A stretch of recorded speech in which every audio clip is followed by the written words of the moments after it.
अस्सलाम वालेकुम बच्चों। आज आपका एक छोटा सा टॉपिक है और उस टॉपिक का नाम है elevation in the boiling point of solution when you add a non volatile solute. जब आप एक सॉल्यूशन के अंदर एक प्योर सॉल्वेंट है, उसमें अगर आप नॉन वोलेटाइल सॉल्यूट ऐड करते हैं, क्या करते हैं, नॉन वोलेटाइल सॉल्यूट ऐड करते हैं, तो फिर ये नॉन वोलेटाइल सॉल्यूट जैसे ही आपने ऐड कर दिया तो उसके बाद अब क्या होगा, अब बॉइलिंग पॉइंट सॉल्यूशन का जो है वो राइज अप होगा। क्या होगा? राइज अप होगा। अब ये इस अमल को आप क्या कहते हैं? Elevation of the boiling point. तो अब ये एलिवेशन ऑफ बॉइलिंग पॉइंट क्यों होता है, वजह क्या है, रीज़न क्या है, तो हम इसी से शुरू करते हैं। देखें, हम जब प्योर सॉल्यूशन की बात करते हैं तो आपको पता है कि प्योर सॉल्यूशन के लिए हमें सबसे पहले सॉल्वेंट लेना पड़ता है। तो अगर हमने सिर्फ सॉल्वेंट को रखा तो सॉल्वेंट मॉलिक्यूल्स जो हैं इनमें सॉल्यूट अभी ऐड नहीं किया आपने, तो आप कह सकते हैं कि यहाँ पर ये मॉलिक्यूल्स जो हैं ये बिल्कुल सतह पर आज़ाद हैं और इनको सॉल्वेंट पार्टिकल्स को, सॉल्वेंट मॉलिक्यूल्स को जो माहौल की हीट या जब आप इनको बॉईल करते हैं तो डायरेक्ट इनको हीट टेम्परेचर मिलता है और ये इजीली एवापोरेट कर जाते हैं। ठीक है, अपवर्ड में ये मूव करते हैं, तो इसलिए यहाँ पर ये बिल्कुल आज़ाद होते हैं, इंडिपेंडेंट होते हैं, इन्हें कोई रुकावट नहीं है। तो यहाँ पर आप समझ सकते हैं, आप कह सकते हैं कि रेट ऑफ एवापोरेशन, कौन सा रेट? रेट ऑफ एवापोरेशन जो है इज़ हायर, बहुत ज़्यादा है, क्विकली एवापोरेट हो रहे हैं, कोई रुकावट नहीं है, टेम्परेचर मिला, एवापोरेट हो गए, चले गए एयर में, ठीक है, एस्केप कर गए। अब हम देखते हैं कि जैसे ही इनको यहाँ पर इन मॉलिक्यूल्स को, जब ये प्योर सॉल्वेंट नहीं रहता, जब इसमें हम क्या करते हैं, सॉल्यूट ऐड कर देते हैं, नॉन वोलेटाइल सॉल्यूट ऐड कर देते हैं। जब आप नॉन वोलेटाइल सॉल्यूट ऐड करोगे तो क्या होगा, यहाँ पर समझ लो कि यहाँ अब जो है पार्टिकल्स सॉल्यूट के जैसे ही इन होंगे तो इनकी तादाद सतह पर नॉन वोलेटाइल की क्या हो जाएगी, ज़्यादा हो जाएगी, जिसमें से अब इन सॉल्यूट पार्टिकल्स, सॉल्वेंट के पार्टिकल्स का एवापोरेट करने का अमल क्या हो जाएगा, बहुत स्लो हो जाएगा।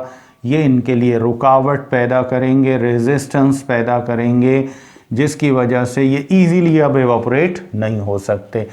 तो जब ये इजीली एवापोरेट नहीं होंगे तो फिर क्या होगा, तो फिर बच्चों ये होगा कि यहाँ पर ये जो सॉल्यूट पार्टिकल्स हैं ये अब इनकी रुकावट डाल रहे हैं इनके मूवमेंट में, इनको रोक रहे हैं, सप्रेस कर रहे हैं, ऊपर नहीं जाने दे रहे, जिसकी वजह से अब इन मॉलिक्यूल्स को ज़्यादा ताकतवर होना पड़ेगा और मज़ीद टेम्परेचर गेन करना पड़ेगा और ये फिर इजीली क्या करेंगे, बाद में जा सकते हैं। तो अब यहाँ पर आप कह सकते हैं कि rate of evaporation solute particles add करने के बाद अब ये क्या हो गया, इट बिकम्स लोअर, ये बहुत कम हो जाता है। क्यों? क्योंकि सॉल्यूट पार्टिकल्स आ चुके हैं, ये अब रुकावट डाल रहे हैं, ये रेजिस्टेंस पैदा कर रहे हैं इनके फ्री मोशंस में, इनको एस्केप करने में ये क्या करेंगे, रुकावट डालेंगे, जिसकी वजह से क्या होगा, एवापोरेशन का रेट स्लो हो जाएगा। लिहाजा अब सॉल्वेंट मॉलिक्यूल्स को अगर एवापोरेट होना है, now they have to gain large amount of the heat as compared to pure solvent molecules, because these solute particles, they produce a large amount of the resistance or hindrance in the free motions of the solute particles and they escape into the air. Therefore they have to become more stronger and if they possess more kinetic energy, they will escape into the air. It means addition of non-volatile solute will increase the rate of boiling point of the solution.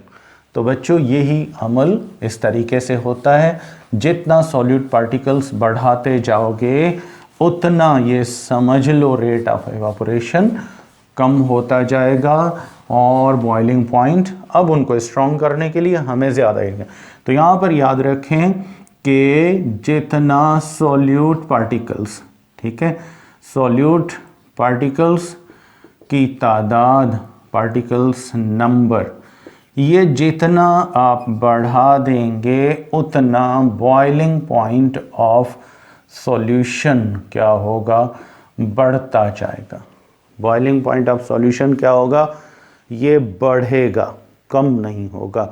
तो इसलिए हम यहाँ पर कह सकते हैं कि जो डाइल्यूट सॉल्यूशंस हैं, कौन से सॉल्यूशंस हैं, डाइल्यूट सॉल्यूशंस हैव लोअर क्या होगा, बॉइलिंग पॉइंट एज कंपेयर्ड, अगर हम इसको कंपेयर्ड टू कंसंट्रेटेड सॉल्यूशंस, अगर हम इनको कंसंट्रेटेड सॉल्यूशंस के साथ कंपेयर करें तो फिर बॉइलिंग पॉइंट क्या होगा, क्योंकि जितना डाइल्यूट सॉल्यूशन है सॉलिड पार्टिकल्स कम हैं तो समझ लें बॉइलिंग पॉइंट भी कम है।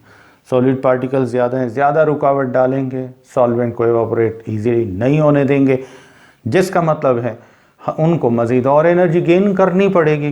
तो लिहाजा कंसंट्रेटेड सॉल्यूशन है, एलिवेशन बहुत ज़्यादा होगी, और अगर डाइल्यूट है तो एलिवेशन बॉइलिंग पॉइंट में कम होगी, ये कम डेविएट करेगा। तो बच्चों ये था हमारा एक छोटा सा टॉपिक कि बॉइलिंग पॉइंट क्यों एलिवेट करता है सॉल्यूशन का, जब हम उसमें क्या ऐड कर देते हैं, सॉल्यूट पार्टिकल्स को ऐड करते हैं, ये रुकावट डालते हैं, एस्केप होने नहीं देते।